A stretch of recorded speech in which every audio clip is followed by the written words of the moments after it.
looking at 7.2. I can identify a I didn't even change this learning objective. Whoops. I can identify, let's just cross all of this out. X-intercepts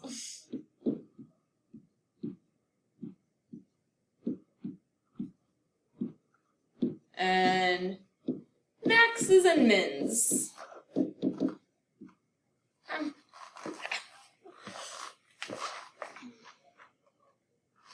Okay, our x-intercepts.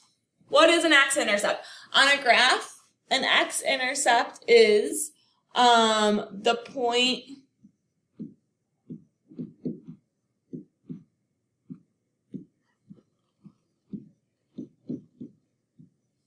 where the graph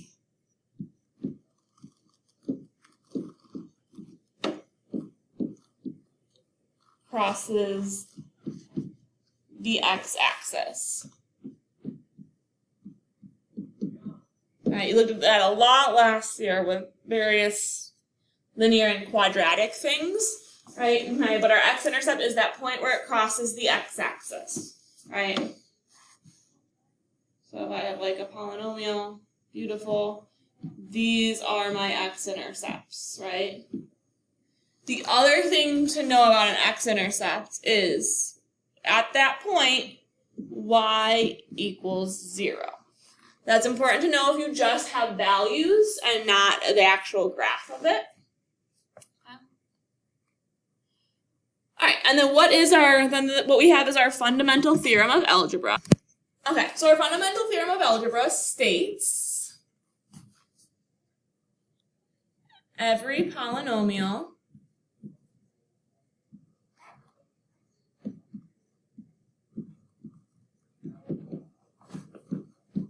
of degree n, so this is a variable, right? It could be degree is 5, 10, 37, 102, whatever, right? I can make some crazy polynomials. Every polynomial of degree n has n total roots.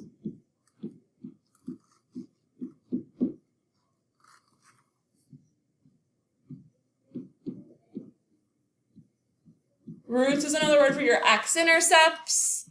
You could also call them like zeros, okay? Solutions.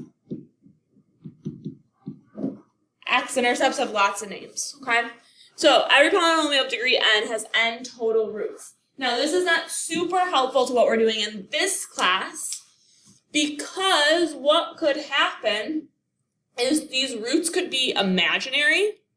Okay, if you remember your I from last year, your complex and imaginary numbers. So the real part that's going to be important for us is a polynomial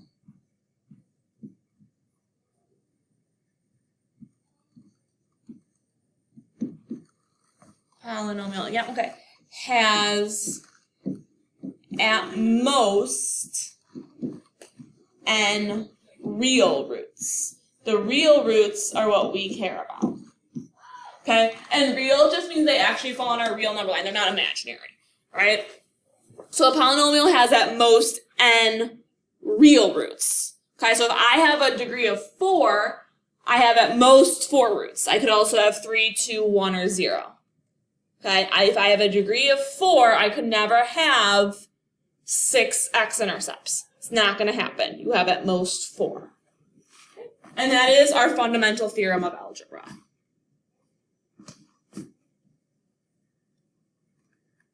Okay. Y-intercept then, which with polynomials we're not so concerned with. It doesn't tell us anything about our graph or anything like that. So our y-intercept is just the point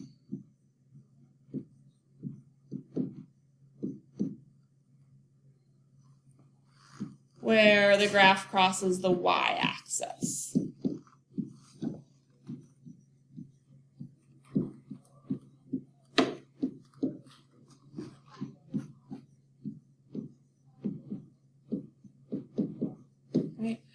So if I look back at my lovely picture up here, right?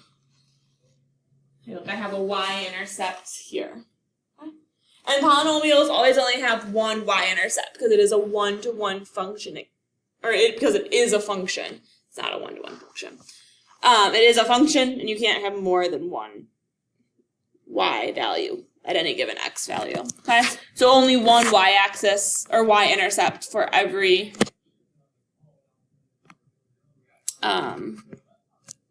polynomial. All right, the last thing we have for vocab is maxes and mins. Okay, so relative max and min is, how do I want to explain this? So relative is like locally, just looking around like what's close to it.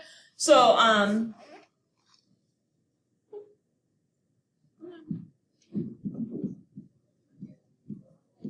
the highest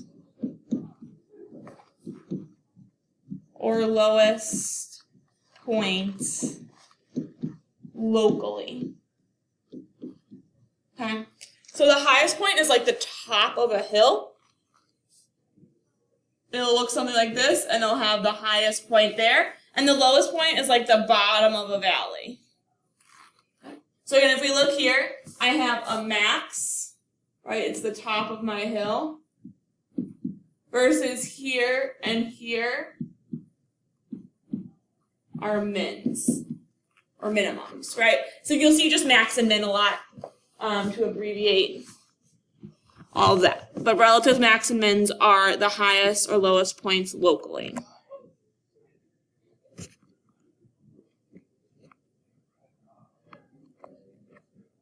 Okay.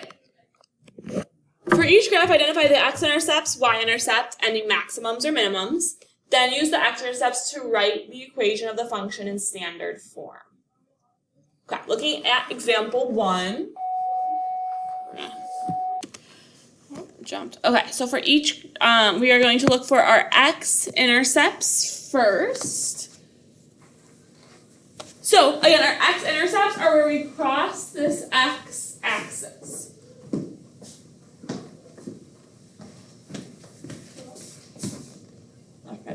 So,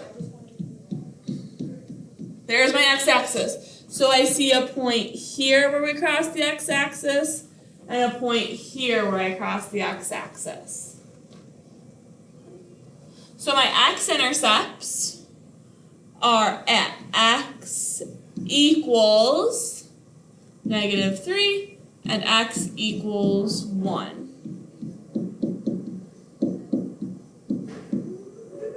Intercepts. So I have 2 of them in this one. So at most, this is a degree 2, right? It can't, or at least it's a degree 2. It can't be a degree 1. It has to at least be a degree 2. Could be 4, 6, whatever. Maximums and minimums. So let's go with a maximum first.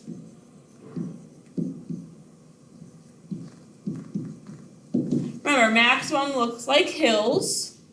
Well, I have no hills, so this would be none. And then I want my min value. And again, mins look like valleys. Well, I do have this valley here. For our min value, we really care about the y value. Okay, so go ahead and parentheses put under that my min value is my y. So I'm down 1, 2, 3, 4. My min value is at y equals -4. Okay.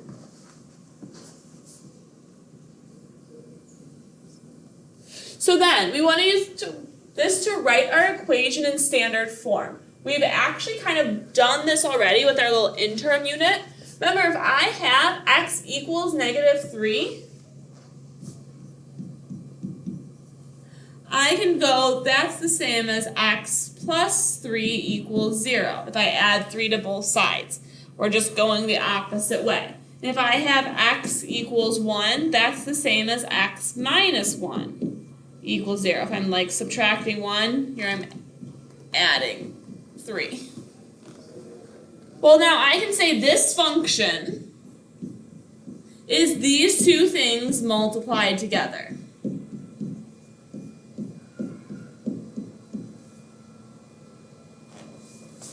Now we know how to do this. We quizzed on it already, right? I'm multiplying. So I have to do the first one by both of the other things. And then my second one. And again, I like to stack them up. So we have plus 3x minus 3. And we get our f of x equals x squared. Negative 1x plus 3x is plus 2x minus 3. Okay. So you're able to use this graph to give us this equation, just using those x-intercepts. All right, looking at our next one. Same thing, I'm going to find my x-intercepts. Well, I have 1 x equals, another way I can write this is in a set, which we kind of saw before. X equals negative 1, 2, and 3.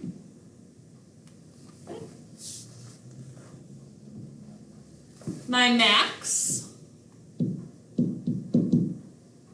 y equals, well, my max point is just here.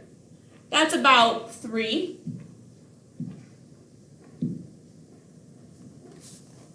We can still put it in a set. It's called a singleton set because it's by itself. And then our min value, well, that's here, and that's at y equals, let's call that the set of negative 0.5.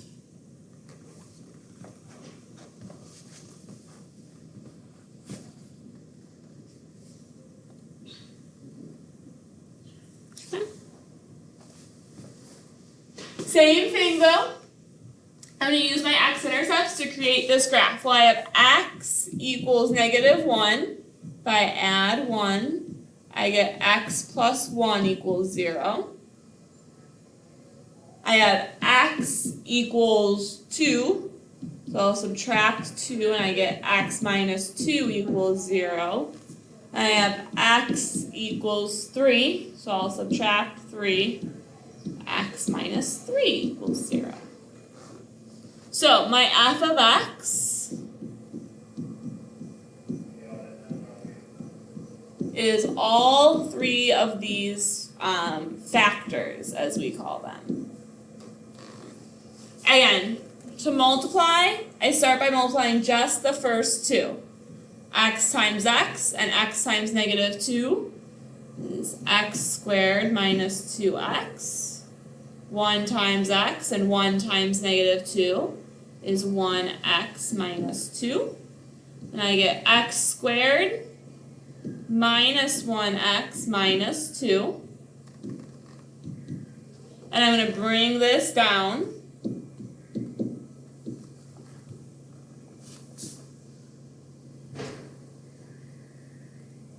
And I'm going to do the same thing. So I have x squared times x is x cubed. A lot of us missed that on the quiz. We just did x squared times x is x squared. Remember, this is a 2 and this is a 1, so it becomes a 3. X squared times negative 3 is minus 3x squared. Negative 1x times x, and negative 1x times 3, plus 3x, nope, plus, sorry, completely messed up. Negative 1x times x is negative 1x squared. Negative 1x times negative 3 is plus 3x. And then I have to do this 2. Negative 2 times x is negative 2x. Negative 2 times negative 3 is plus 6. So I get x cubed minus 4x squared plus 1x plus 6. Okay.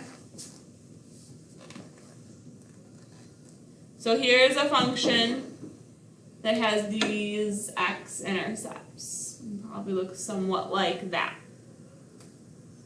Okay. All right, looking at our next example.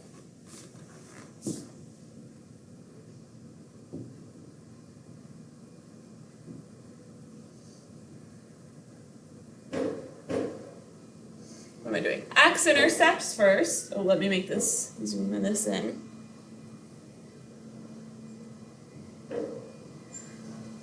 Here are my x-intercepts, or here's my x-axis. So I have x equals -5 and x equals 2. My max is up here at 2, 4, 6, 8, 10, 12.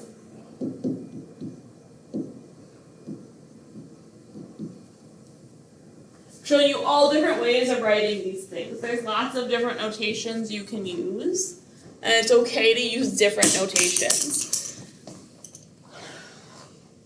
Okay? And then there is no min.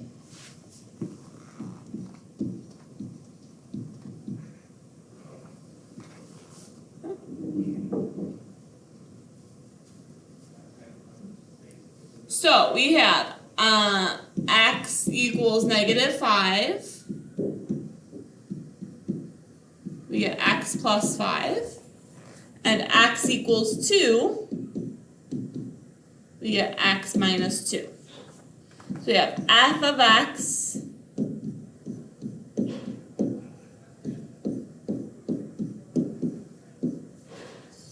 for sake of time, I'm not going to go through that one. Most of us are pretty good at a binomial times a binomial. So then you would multiply that out and get x squared plus 3x minus 10.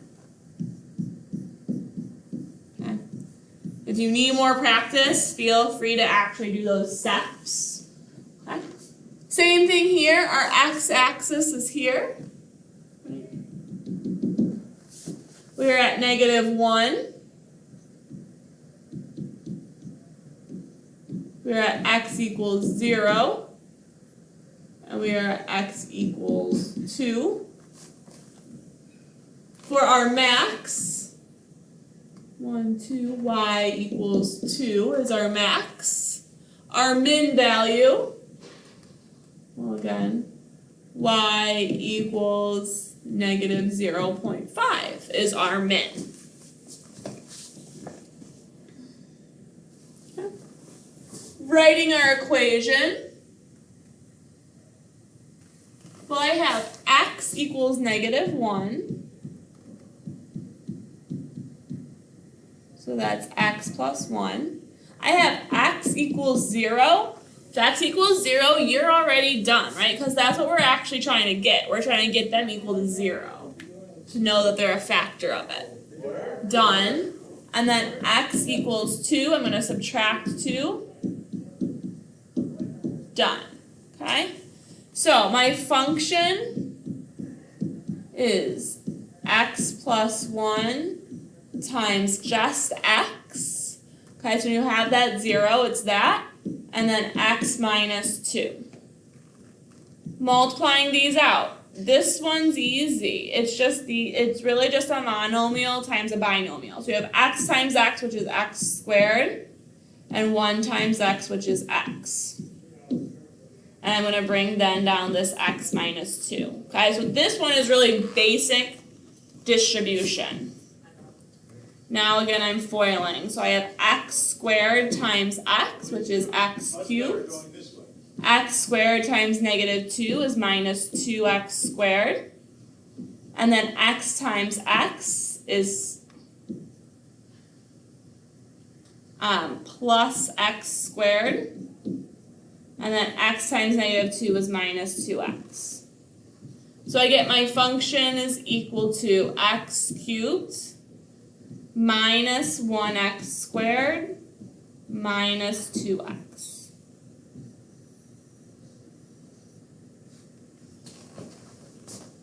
Okay. Easy peasy. All right, looking at example 3. Now we have this lovely table. I want to identify the x-intercepts. I'm not going to worry about y-intercepts and the intervals where any maximums and minimums occur. X-intercepts are easy. Again, x-intercepts are where y equals 0.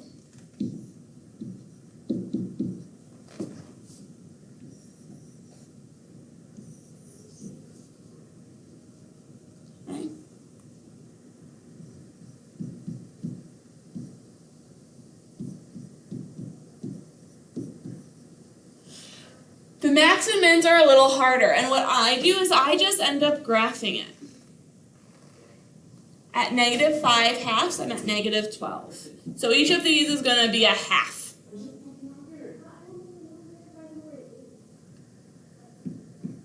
We go to +5/2. So at -5/2, I'm at -12, which is somewhere down here. And then at -2, which is our next half, I'm at -7. And at -3/2, I'm at -3. At -1, I'm at 0, because again, each of these are a half. -1/2, I'm at 2. At 0, I'm at 3. At 1/2, I'm at 3. 1, I'm at 2. At my next half, I'm at 0. At 2, I'm at -3 and -7. And then I'm going to connect my dots.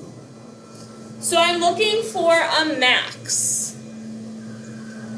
My max point occurs between this value and this value, right? I don't know quite where it is, but I know at some point between those, okay, is my max value. I can't tell you exactly where it's going to be. I can just tell you approximately where it is. So how we say that is it's between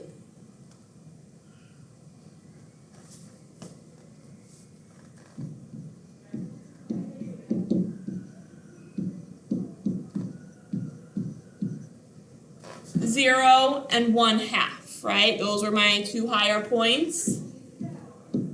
And how we write that is with interval notation, which we'll look at more too, 0 to 1/2. This is not a point. Okay, this is saying, these are saying the same thing. So between 0 and 1/2.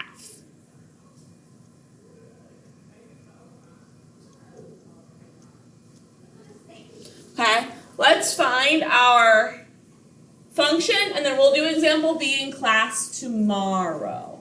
So we have +1, so we have x plus 1 equals 0. Here I don't like fractions, so I have 2x equals 3, right? -3 minus 3. So my function is x plus 1 times 2x minus 3.